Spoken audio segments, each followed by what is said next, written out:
সাবরিনার জন্য একটা ভালো চাকরি জোগাড় করা যায় না বাবা?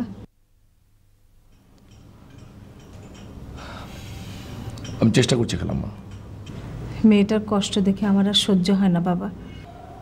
15,000 টাকা বেতন পায়, 8,000 টাকা তো বাড়ি ভাড়াই চলে যায়, আর 7,000 টাকা দিয়ে কি সংসার চলে বলো বাবা? আপনারা কী করে যে চলছেন আমি বুঝতে পারছি না খালাম্মা। টিউশনি করে আরও 2,000 টাকা পায়, অনেক কষ্ট হয়। 1,000 খানেক টাকা তো তোমার খালুজানের ওষুধের জন্যই চলে যায়। তুমি মাঝে মধ্যে টাকা পয়সা না দিলে যে কি হতো।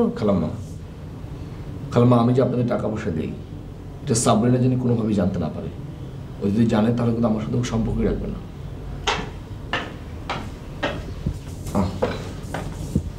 কি এলা, তোমার পড়ালেখার কি অবস্থা? ভালো, নেক্সট মান্থে ফাইনাল পরীক্ষা। গুড। এবার কিন্তু এইচএসসিতে খুব ভালো রেজাল্ট করতে হবে। হ্যাঁ, দোয়া করবেন।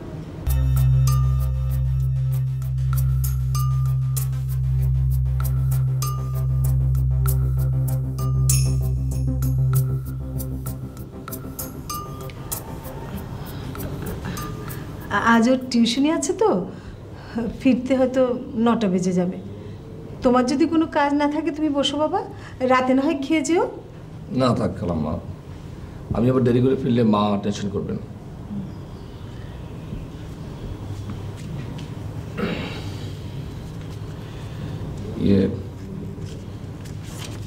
খালাম্মা, এই টাকাটা আপনার কাছে রেখে দেন।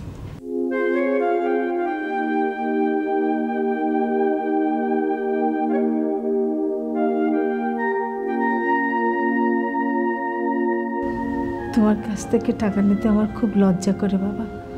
ছেলের কাছ থেকে টাকা নিতে মায়ের লজ্জা কিসের? তোমার কথা শুনে আমার মনটা ভরে গেল বাবা।